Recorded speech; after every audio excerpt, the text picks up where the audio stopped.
Vice Preacher.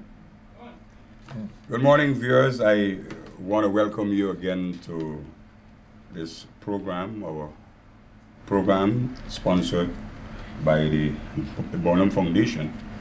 This program, in February of this year, we observed the birth anniversary of Lyndon Forbes Sampson Burnham.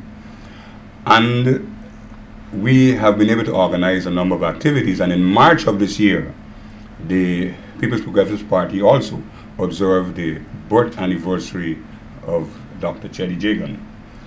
What we're going to do on this program today is that we think it's useful to make an analysis, to do some comparison with these two leaders. Of course, they have been great sons of Guyana. They have done well for this country. And we think that today we should do an analysis and comparison, if you want to call it that, of both of these leaders. So today in the studio I have with me Mr. Jailall Kissoon, attorney at law, and I have Mr. Rashleigh Jackson, a former foreign minister of Guyana. And these two gentlemen, hopefully they would be examining programs, projects, activities that have been introduced in this country and that has been administered by these two men over the years. To give you a background, I would just like to, these two men, both Jagan and Burnham, they were friends. And if my operator is there, I would like him to just give our viewers a picture of those two men when they were young, in their 20s. If you can so do, I would appreciate if you can show our viewers these two men. In 2 minutes, okay, in 2 minutes, that'll be fine. But I would like to introduce to this program today Mr. Jailall Kissoon. I want to welcome you here to Thank you very much indeed. It's a pleasure to be on this program to discuss two national heroes. And to my left is Mr. Rashleigh Jackson, and to your right, Mr. Jackson, and welcome to State of the Nation. Thank you very much for inviting me to participate in this program. Before we go into the actual details of the program, I want to just go for our viewers a biodata of these two men to give you some information as to the type of persons that we'll be looking at for today. Lyndon Forbes Sampson Burnham, he was born in Kitty, British Guyana, on the 20th of February 1923. He was the son of Methodist parents, James Elbert Burnham and Rachel Abigail Sampson. Burnham had 2 marriages in his life, which produced 5 daughters. The first was to Sheila Bernice Latiste in 1951. Roxanne, Annabelle, and Francesca were the fruits of that union. The second, in 1967, was to Viola Victorine Harper, who bore him Melanie and Eulalie. Burnham attended the Kitty Methodist School for his primary education and Central High School for his secondary. His higher education consisted of Queen's College in Guyana and the University in London, England. In 1947, he received his law degree from the University of London. He had many distinguishing honors in his life, including the Order of Excellence in Guyana. Burnham played a major role in establishing both major political parties in Guyana. In 1950, he and Dr. Jagan co-founded the People's Progressive Party. 5 years later, he split from the PPP to form a more moderate party called the People's National Congress. He was the Prime Minister of Guyana from 1964 until he became president in 1980. He held the office of presidency until his death in 1985.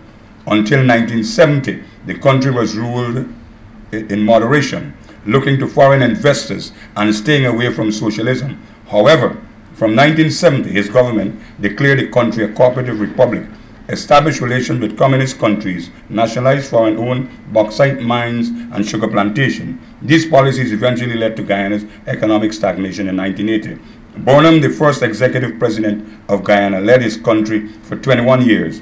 He died on August 6, 1985, at the age of 62. He was undergoing a throat operation in a hospital in Georgetown. He was a major player in Guyana's political arena. Dr. Cheddi Jagan is the son of ethnic Indian sugar plantation workers. Jagan managed to attend Queen's College in Georgetown. He later studied at Howard University Dental School in Washington and Northwestern University in Chicago before returning home in early 1940. He was elected to the colonial legislative body, the Legislative Council, in November 1947 as an independent candidate from Central Demerara constituency. On January 1, 1950, the People's Progressive Party was founded with Jagan as its leader, Forbes Burnham as its chairman, and Jagan's wife Janet as its secretary. Jagan won in a colonially administered election in 1953, but was removed from power militarily by Britain. Churchill was convinced Jagan was a crypto-communist and would allow the Soviet Union foothold in Latin America. There was strong behind-the-scenes pressure from the United States, and the CIA asserted that he had ties to the Soviet Union. Jagan resigned as British Guyana Prime Minister after 133 days. However, the USA did not participate directly in Jagan's removal, which was solely a British operation. Britain suspended the constitution and chose an interim government. Jagan's movements were restricted in Georgetown from 1954 to 1957. After a PPP victory in 1961 election, Jagan became chief minister for a second time, serving for 3 years. In the December 64 election, the PPP won a plurality of votes, but Burnham's party, the People's National Congress, and the Conservative United Force were nevertheless invited to form the government. Having broken off links with Burnham, Jagan was active in government as a labor activist and leader of the opposition. After 28 years in opposition, he and the PPP won the October 5, 1992 election with about 54% of the vote, and Jagan became president. Jagan suffered a heart attack in the morning of February 15, 1997, and was taken to Georgetown Hospital before being flown by U.S. military aircraft to Walter Reed Army Hospital in the U.S. capital, Washington, D.C. later that day. He underwent heart surgery there and died in Washington on March 6, 1997. So, dear gentlemen, you have the biodata of these two great men. May the Lord rest their soul in peace. Like that. Okay. Gentlemen, I wanted to... Picture. Okay, dear viewers, there you have the picture of those two young men in their young days, Jagan and Burnham. I wanted us to look at, first of all, I wanted to divide the program maybe in three aspects. One, we're going to look at the period of rulership of Jagan from 1953 to the 133 days that he served, and then when he came back in 1961. Yes. Jailall, I want you to look at that first. Let us see what were Dr. Jagan's focus at that time in relation to his administration. Dr. Jagan and Mr. Burnham, two young men, pregnant with enthusiasm for the liberation of Guyana, British Guyana then. Both had support. Mr. Burnham had the support of the League of Colored People. Dr. Jagan had the support of the what we call the East Indian Association then, and then he sought to penetrate the unions. This is together with Mr. Burnham and himself, successfully, because what they did in the election campaign was highlighting the housing on the sugar estates, the conditions of the stevedores in Georgetown, in Old Boys Town, the lack of medical attention, schooling, and disease that was prevalent. Malaria, diarrhea, dysentery throughout the country. The crowds were large at their meetings. The enthusiasm was limitless, and so they swept the polls. What happened? Sir Eustace Wilfrid, as far as I recall, became the Speaker of the House. The party gathered at the home of Mr. Jainarayan Singh in Church Street, and they thought it fit to march from Church Street to the Assembly. What was conspicuous was each one of them wore white sharkskin suit and red tie. I think the red tie was the signal to the bureaucratic forces of the city to show indeed communism is here. Sir Eustace Wilfrid was the major operator on the business class at the time. Sir John Carter was in the opposition. He himself was either fearful or frightened that communism will take over the nation. What is significant here, Mr. Sidney King, as he then was, now you see Guyana, was at Public Works. It appears that the government secretary used a truck or a vehicle. And so Mr. King rang the chief secretary and told him, how can you use this vehicle without my authority? And that's how we have the sentence, this confounded nonsense must stop. From then on, the engineering of the removal commenced. We have the this is the removal of the government. Of the government in 1953. Because it's only 133 days, and all their pontificating, their socialist trend, organization. Mr. Burnham was Minister of Education, and at last, I think the Black Watch landed. They were circumscribed in the city, and the government was suspended. An interim government was installed. It is only then the colonial office started to look at the program which the PPP had, and they were convinced there was great unemployment, peasant-like life without opportunities. And it is the interim government that commenced the Blackbush Polar Scheme, hoping by creating such a scheme it will placate the proletariat, as they call it, and they will change their ways away from the PPP. Lo and behold, after the interim government, bearing in mind Dr. Jagan was put in jail, Janet Jagan was restricted to the city. She was arrested also at Cornelia Island. And what has happened, Dr. Jagan came back with victory again in 57. Because the two parties, there was in the 57 election, two PPP parties. Two PPP parties. Two PPP. One by Burnham. Run by Burnham. Run by Burnham and one by Jagan. What it was observed, it appears that in as much as Mr. Burnham party had less seats, it had more votes. And it is from then on they start to trigger the agitation for proportional representation. Some people have the view that it was Sir Anthony Tasker who saw this weakness and wished to correct it by suggesting PR. And from then on, I wanted to comment there because here we have a situation where the British they felt that the program that is being administered by Dr. Jagan during his time in 53 and in 57, they were not in sync with what was happening, and as a result, even though on the platform he was working together with Burnham at the time, and they were. What was the objective? What was the program like? Maybe Rashleigh, what is it? What has been the focus then? You know, have these two PPP party, one under Burnham in 57 and the other one under Jagan.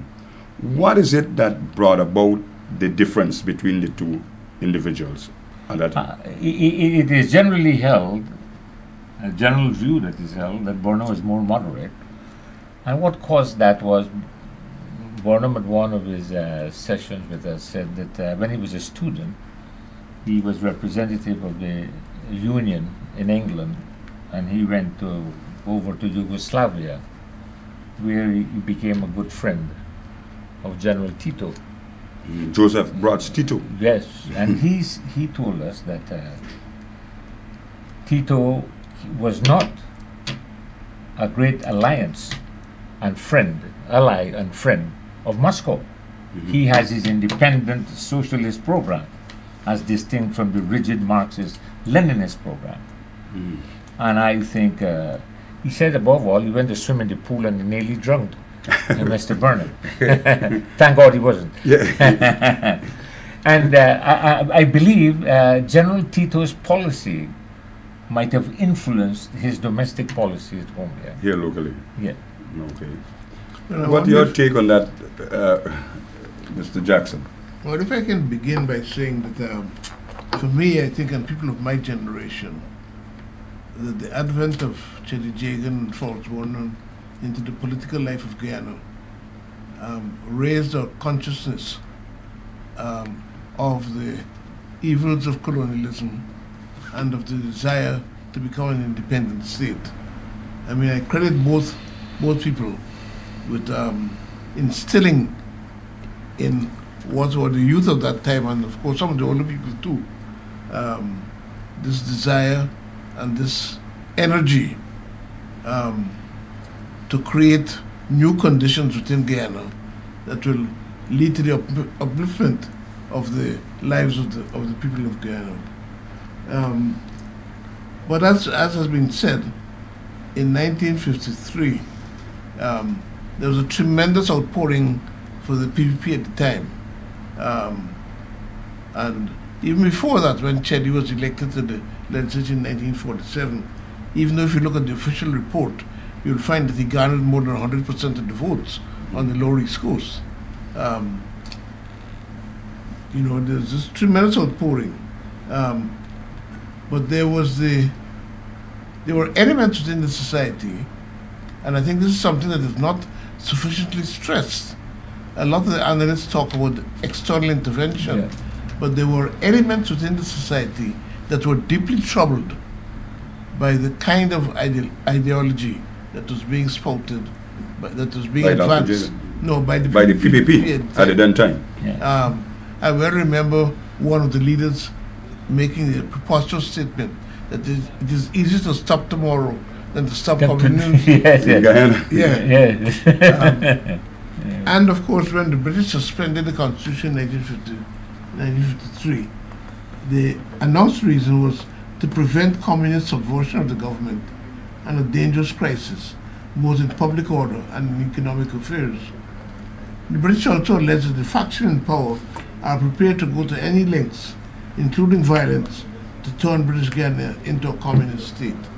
Now, the point I want to stress is that that view was supported quite independently by a number of local factions and local individuals here in Guyana. And factions. And faction groups. You know, they traveled to England. You know, so the point is it wasn't an entirely external intervention. It also had some local support. Now, when you come to in the 1953 period, when there were the 133 days, they sought to promote a number of policies, like to deal with labor relations and to remove a ban that the colonial power put on the importation of communist books. So that was all part of the the National Labor Relations Bill. National Labor Relations Bill. Now, when you come to the subsequent government of Jagan in 57, I really can't recall with any great significance what was achieved in terms within that time, in terms of programs and policies, except that it was an attempt to continue what they started in 1953, but ameliorated by the experience of having been thrown out in 1953. I think just after serving for 133 days.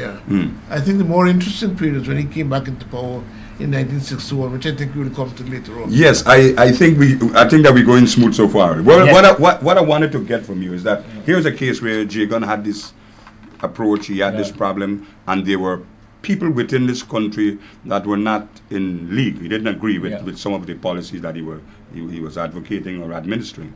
And then in 57 he came back, and then moved from 57 to 61. Well, in 57 to 61, the governor even approved of his programs.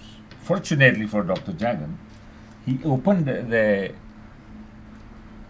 Blackbush Polder scheme, and that was a great prize for him. and increased his popularity. And the Minister of Agriculture then was Minister Ben. From that, he went and created the Tapakuma project in Essequibo. Yes. And that also had a tremendous effect on agriculture. And Mr. Burnham improved and expanded that project when he came to power. Both projects? Well, Blackbush Polder was already in being. It was like a little tongue. Yes. Good. But Burnham did the MMA project, and nobody wished to give him the commendation for creating that project, which at the moment irrigated 40,000 acre of rice lands. And it was planned to bring it up to Mahaika Creek. Yes, I remember it. Yes. It started with the Mycone area. And one is optimistic that the present government will so do. Because agriculture remains the backbone, although gold is taking over. Yes. That's the position. And in that sense, the public service was also happy with him there, because he was not rocking the boat. Yes. Between 57 and 61. Okay. But his experience, as Rashleigh pointed out, the experience of having served for just 133 days may have tempered this approach, and maybe he saw programs like the one, the establishment of the... Bear in mind, both men were in their 20s when they came to power. Very young. And they obviously had ideas which were not strengthened and formed strong enough to really go forward. Now, we move from... It is during that period you wrote the book Forbidden Freedom. Who Dr. wrote that Jagan. book? Oh, really? Yeah. I have not read that one. Forbidden Freedom. Forbidden Freedom. The other aspect, now it's established. And it was during that period, Mr. Burnham and Dr. Jagan went to India to meet Prime Minister Nehru. And asking Pandit Nehru to intervene in this tragic event, unfortunate event in Guyana. But we had a marching time in Guyana with the interim government. So we held on 57. He did well in 57. Nobody rocking the boat. He's doing well. Civil servants happy. The peasants are happy. The business people were happy. Yes, and then we came to the 61 elections. 61 elections. 61 elections. Now, both men had great ideas. Yes, but at this time, Mr. Digyar formed a party. That is the United Force. Yeah. Mr. Nadir Party. Yes. Who has become a PPP. Now, so United Force came on the scene. And in the budget of 61, first of all, we had what we call the Gillibo report. I was a public servant then, a young clerk in the registry. And Dr. Jagan undertook that Mr. Gillibo, who's an Englishman, came to make recommendation to examine our salaries in the public service and to make increase and adjustments if necessary. Dr. Jagan said he'll be bound by the report. Okay. Unfortunately, when the report came out recommending increase, however slight it may be, kept meeting in the countryside where his constituents are. Not a cent more, comrades. That's Dr. Jagan. Dr. Jagan. This time the city heard it. The Public Service Union convened and asked that the report be considered and implemented. Dr. Jagan hem and ha. And the strike was called. They had several meetings at the town hall. He flowed the country. Mr. Ben was managing them. At last they compromised. And so that subsided. That period is a very interesting period. It is. That period gave birth to a number of upheavals, strike and banditry and all kinds of things happened between 61, 63, 61, 62, 63. I want you, both gentlemen, what do you think? Your take on that, Rashleigh? No, what I want to talk about 61 elections, which has an important bearing upon subsequent events, is that after the elections, the PNC held its Congress and they analyzed the results of the elections. And the PNC adopted a motion that the party should now promote the idea of proportional representation as a means of giving proper representation in terms of the numbers of people who supported the party, because Dr. Jagan's party had got seats that were not commensurate with the numbers of the because votes. of the constituent system. So that the fight for proportional representation began by the PNC after the 1961 elections. And this is something that I think that has not been sufficiently etched into the minds of the Guyanese public. In fact, what has been etched is that proportional representation is an imposition by the British government. But we'll come to that later on. But I want to emphasize the point that the PNC from 1961 had taken up proportional representation as one of the policies that it should advocate for in terms of electoral reform. Since 61? Since 61. Now, on the other issues, again, I remember it was a time of great turmoil. We had, I remember Martin Carter wrote a great poem on Black Friday when he said, it was a day when the city of clerks became a city of men, and the sky glowed red with glory. And I was there marching with them. There was hostility to the policies of the PPP at the time, particularly by civil servants. And you can only understand what is going on now with the whole thing with contract officers. Is a deep-seated PPP hostility towards the permanent public servants. Okay. And it's like payback time, you know?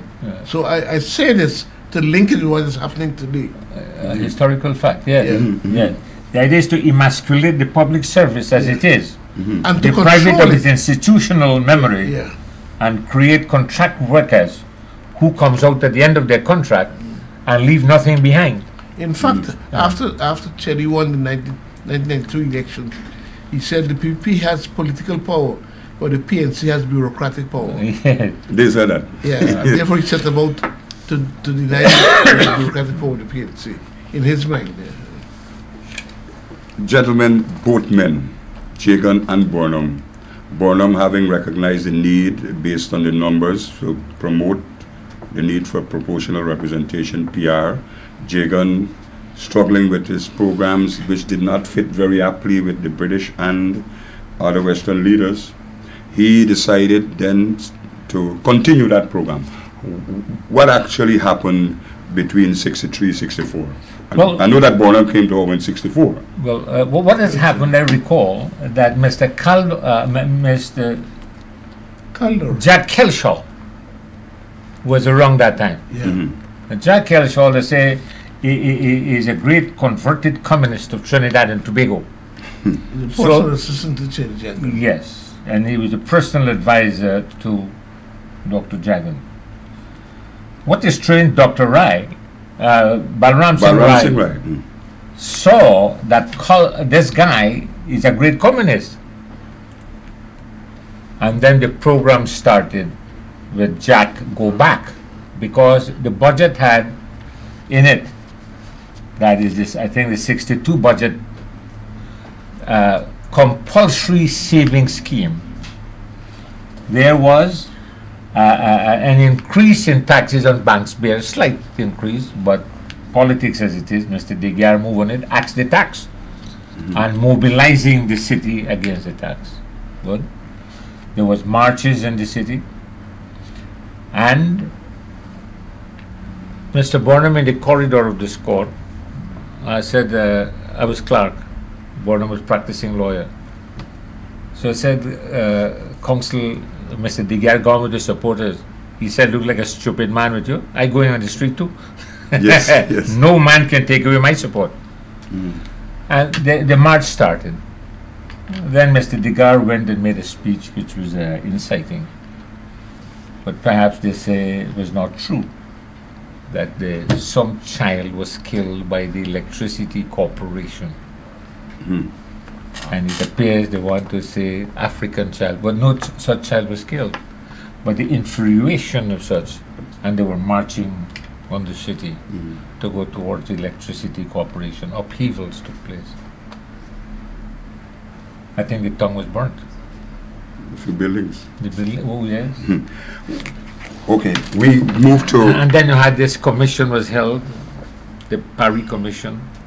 Sir Lionel Locke, who cross-examined Dr. Jagan whether he's a communist or not.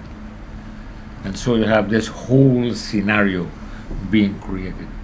It became unmanageable. But people want to say, because Burnham had this support in the city, that is why you had the chaos. But it's Mr. De Geer that had who did he had the funding to do what was being done. But Mr. Burnham was getting the blame. Okay. De Geer was the master operator. UF.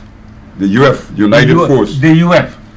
And the Burnham used to call it something else.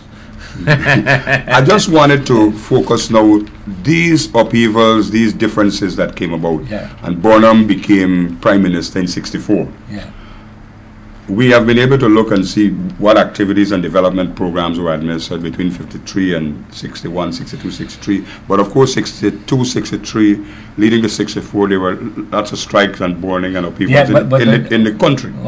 Well, on the other hand, what I know, the East Coast roads, I come from East Coast, were being done with what they call force funds, not capital expenditure voted, but use the funds for repair to put bitumen on the East Coast road. That was after 64. Yeah, that's before 64, when Mr. Ram Karan was minister in the Public Works, Mr. Boise Ram Karan. And let us go to 64. Burnham became the Prime Minister in 64, and obviously, because of the problems, there were some things that he had to address in relation to the differences. Well, because of the riots in 63, it was thought fit to divert the leaders to London and to have the constitutional conference. Okay, yeah. Well, what actually happened then? Well, Mr. De Geer, the three leaders went with their advisors. I was in England and studying. So what happened on the ground here, I do not know. But I was when we read, they said to divert the leaders and have a constitutional conference in London. Yes, so the upheaval here might subside. From what I know, Dr. Jagan and Dr. Ramsahar, who was the Attorney General, they stayed at the Savoy Hotel. Mr. De Geer had his, and Mr. Burnham at Conway Hall. After the conference did not yet come to an end. But Mr. Burnham kept a meeting at Conway Hall where all the students gathered. But you were a student then? I was a student. And he disclosed to the audience that a grave imposition and indignity is about to be carried out on Guyana. An imposition of a solution by Mr. Duncan Sands, and unfortunately the Premier has signed. That's Dr. Jagan signed. Dr. Jagan signed to give Mr. Duncan Sands that authority. He said he will not be signing because he was taught not to trust the imperialist masters. None of the colonies hitherto has ever given such a mandate to the colonial rulers of their countries.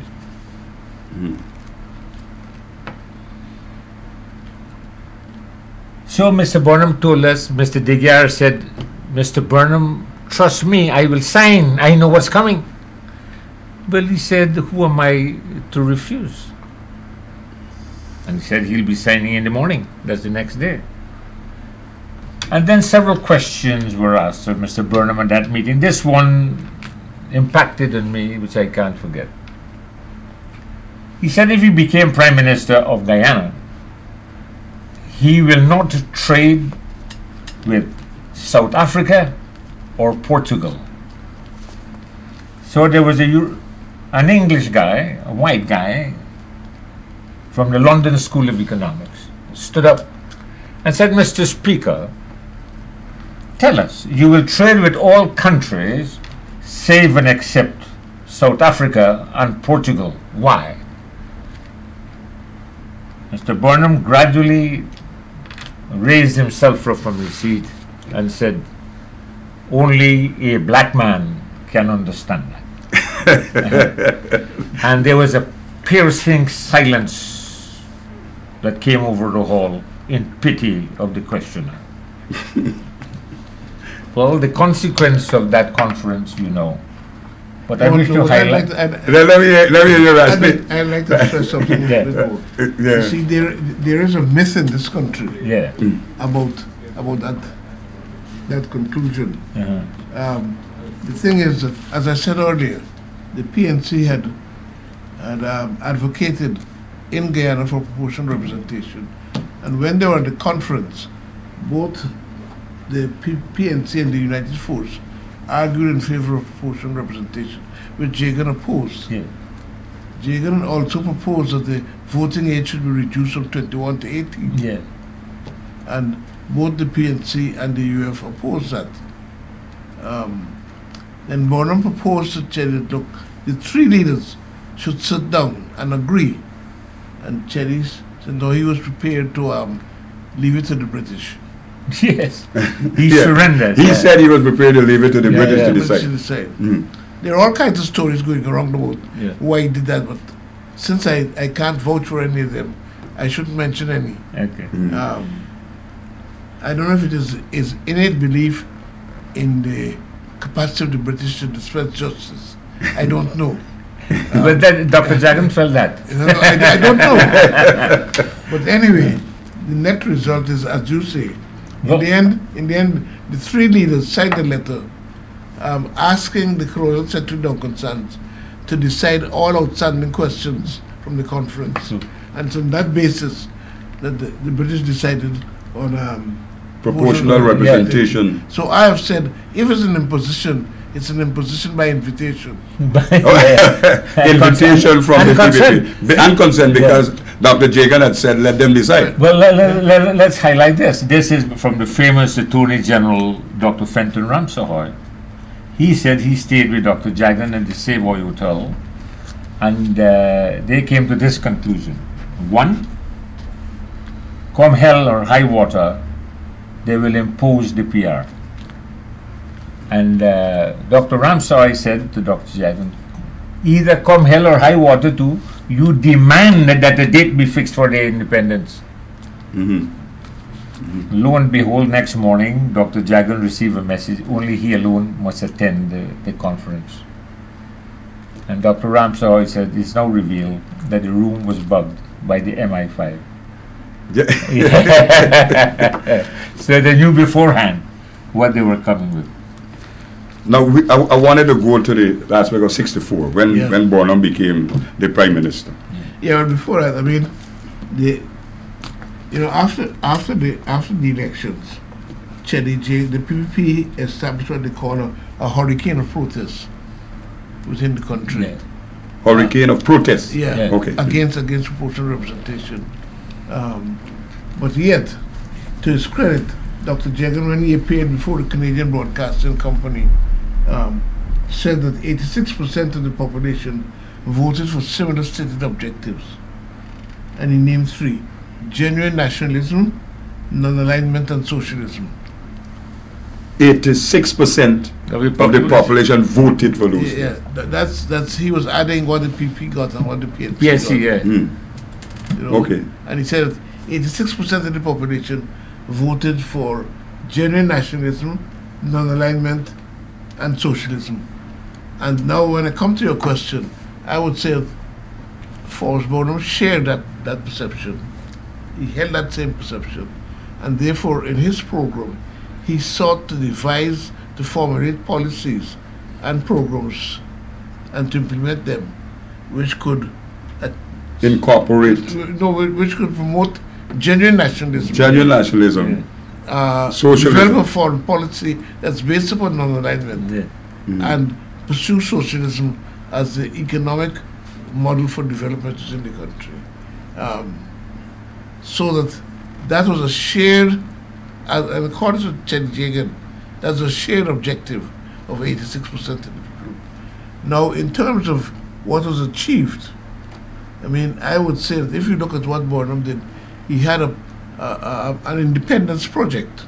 The independence project involved first to try to restore racial peace within the country, which was largely achieved.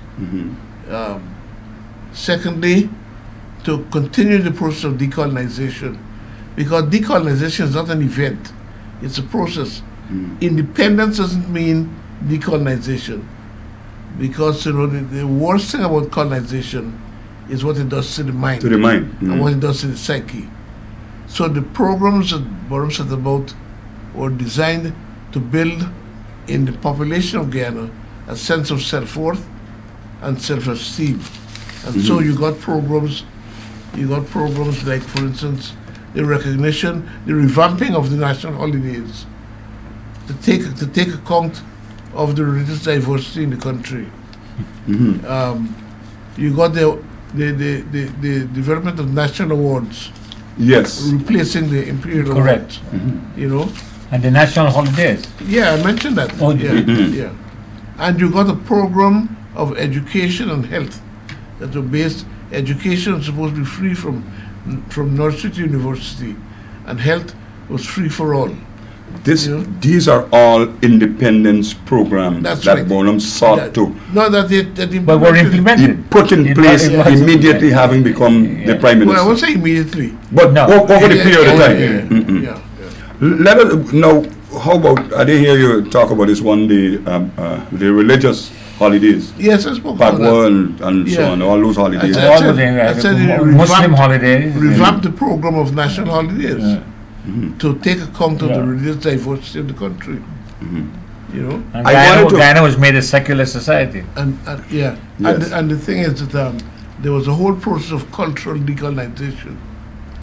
You know, the establishment of the National Culture Center, the whole thing of the Caribbean Festival of Arts, Caribbean Festival, the Guyana Festival, you know, a whole program.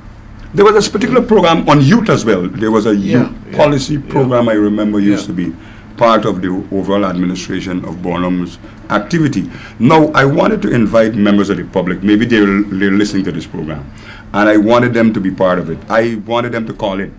Perhaps they may have a comment, view in relation to what you gentlemen have been saying. Well, Burnham, but we must admit, Burnham fell into some strictures. I want you to understand that. Yes.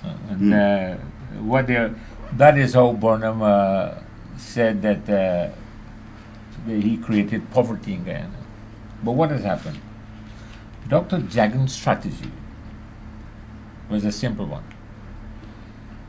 And what we do not focus on, the support of Dr. Jagan is the agriculture productive areas of the country. They are the producers of real wealth. That's where the tax go into the treasury. Two, the support of Mr. Burnham comes from service organization, police, public service, and the whole area of service.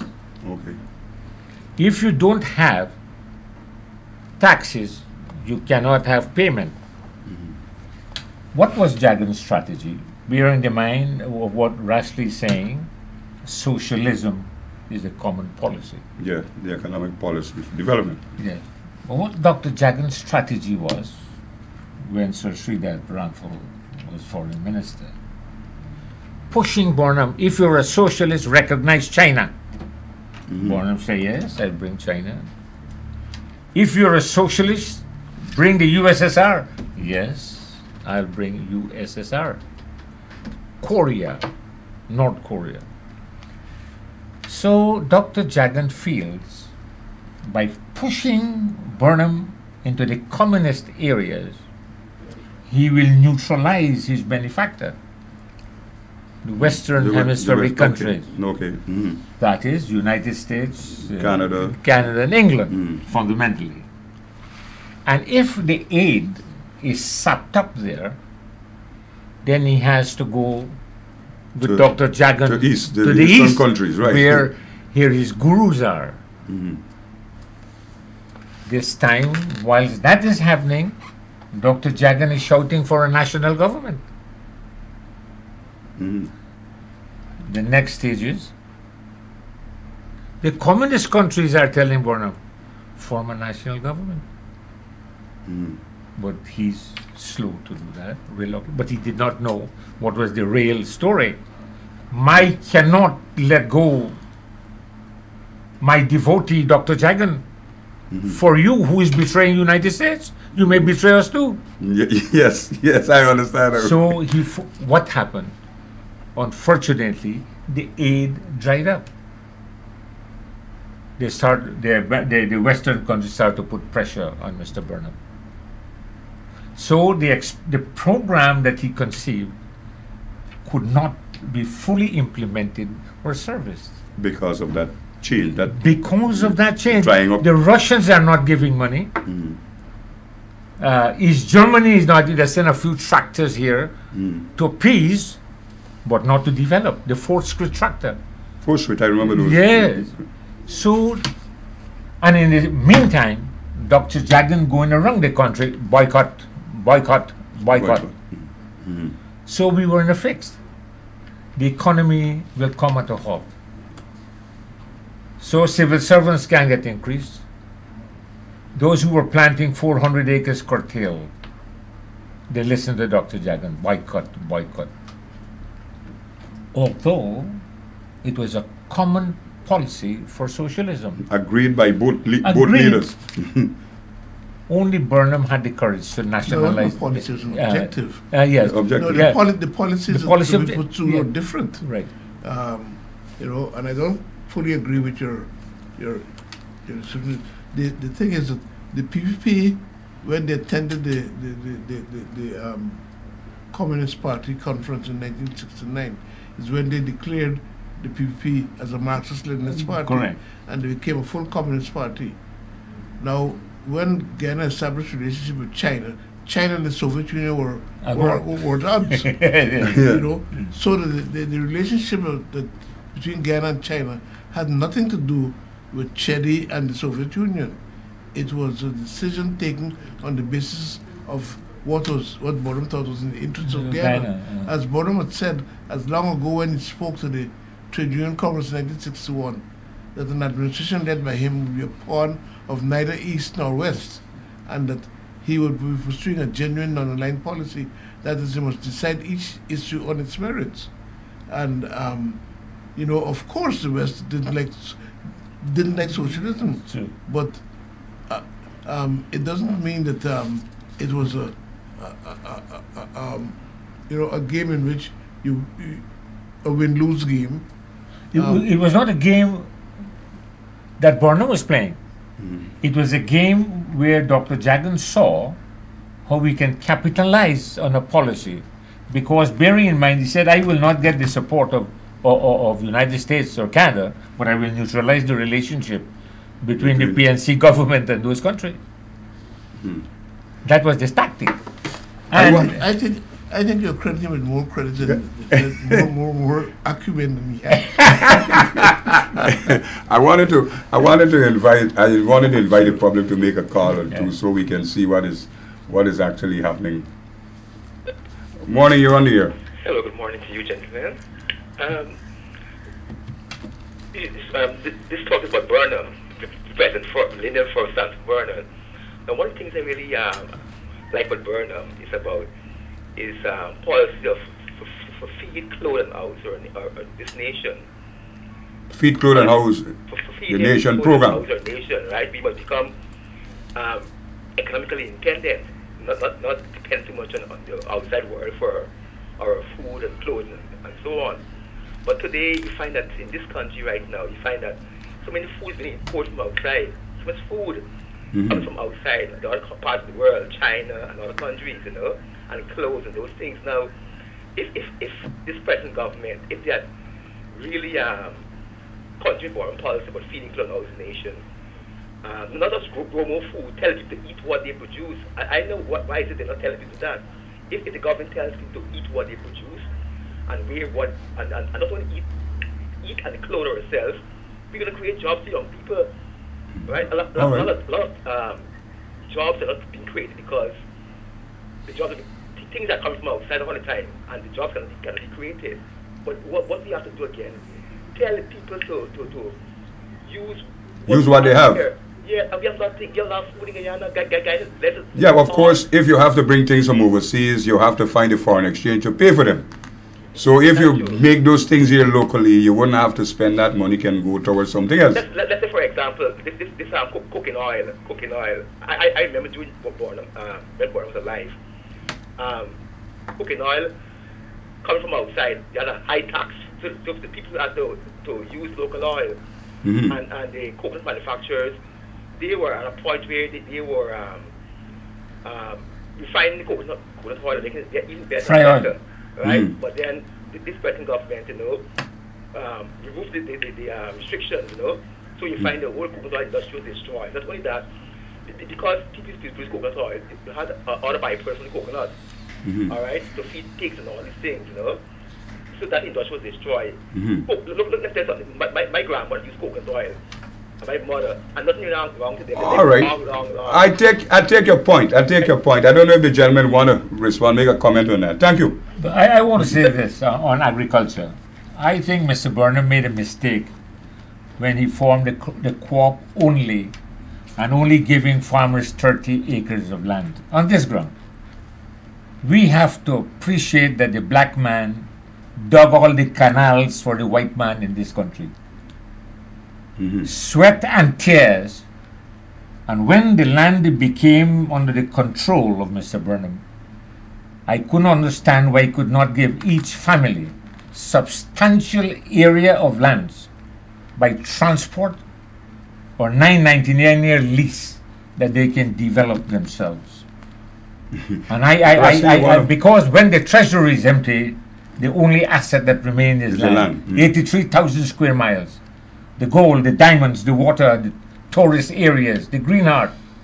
And in that area, until now, we get external plunderers of our territory. In all fairness to Burnham, he said this: if we cannot develop our resources by ourselves, thank God it will be kept there for another generation.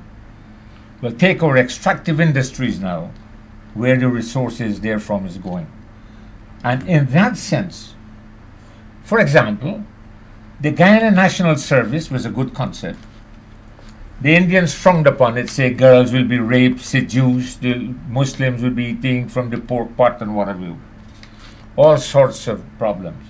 Yet, there should have been a program for these people of the National Service to be settled in the interior area where the lands are, fertile lands. And what we have now, we heard from the cross-examination of Mr. Nigel Hughes that some people in the hinterland are given 3,000, 6,000, 4,000 acres of land. I want you to rationalize on that fact. Why Africans also must not have large areas of land for their benefaction and their prosperity. You want to comment on the... Yeah, I think the concept of the Feed, Clothe, and House Itself program was an extraordinarily good one. I think there were some good spin-offs. I mean, I can't remember the details, but some things that we used to import, we began producing. Correct. You know, and I remember, for instance, that there were peas that you could that were developed by Nari that we got,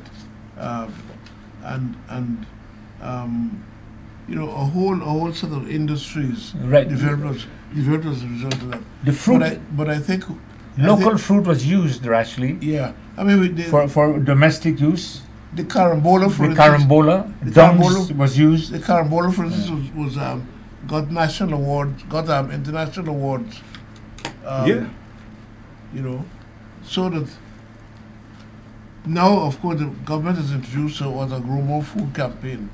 but I don't know if it is structured in a way in which it is targeted to ensure that that farmers are producing the foods that we need, and that it's aimed at improving the nutrition of the country. For example, we don't have a dairy industry in Guyana.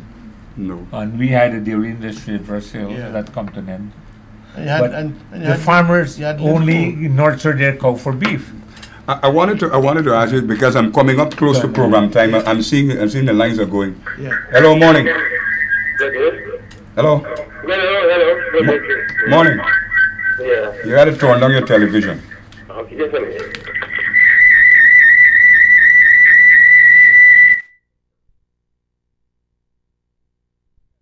Yes, I'm hearing you. Yeah. But you have to be quick because I don't have much time. Okay. Well, just concerned one of the field house conclude where Mr. Burnham implement was a visit to Ethiopia, to the king of Ethiopia, where he showed that the independent people, to show him the way we come and introduce it. We produce self-help, build houses for the poor, we plan the food, create national service, militia, WRSM, the plan food for the nation. You do the Chinese to build the textile mill. We build the cotton, plant cotton, produce cotton, all those programs, all those things are things that were done under the FCH program, and I understand what you're saying, that the moment the government hasn't been able to do these things in a structured way, and they did advocate that they grow more food program, but I don't think it has been structured along a path that would let us sort of to benefit the large section of agricultural. Before you close, one of the greatest commendation I wish to pay Rashleigh was the diplomatic onslaught to save our borders from the invasion by Venezuela. The non-aligned allies of the government then, India was heading the non-aligned, the OAS, the African states were all mobilized at great expense, although Guyana does not have the army like Venezuela to cow them into submission. And that's one of the greatest achievements this foreign minister has contributed to our country. Gentlemen, I want some final thoughts because we're close to program time, and I want to start with you, Rashleigh. Of course, you don't have enough time to deal with all these subjects.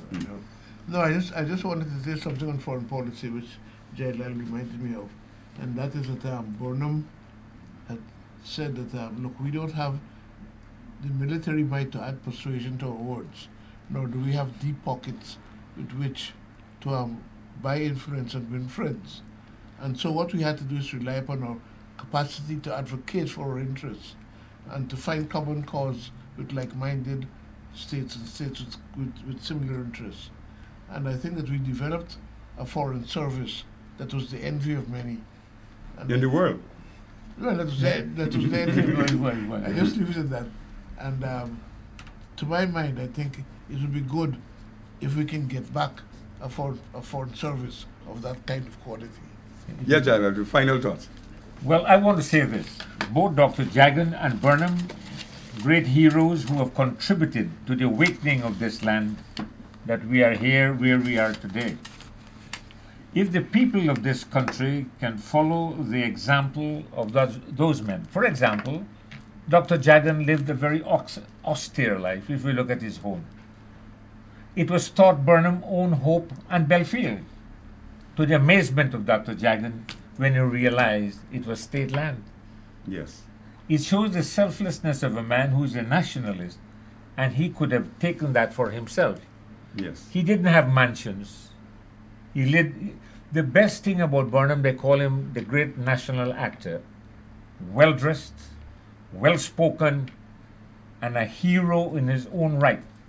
Besides rigging elections, nobody can put any finger in Burnham's face and say he was a fraud of the magnitude which is alleged to prevail in some countries, and some say in Guyana too, I'm not sure. So, check his life. Check the ministers and see the previous ministers of the previous government and see what they own. They walk. My friend Jeffrey Thomas says in Wolkari, he has to push to start. I want to tell, and this must be heightened. What they live for was for their nation. Burnham had a good liquor press, a good seller, a great orator, and a commitment to the dignity of his country and the self-worth of its citizens.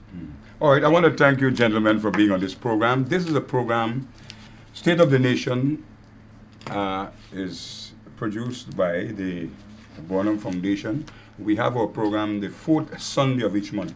And those of you who enjoy this program, stay with us next 4th Sunday when we bring to you another program, the State of the Nation. Thank you very much. Well, thank you very much indeed. Thank you. Thank you.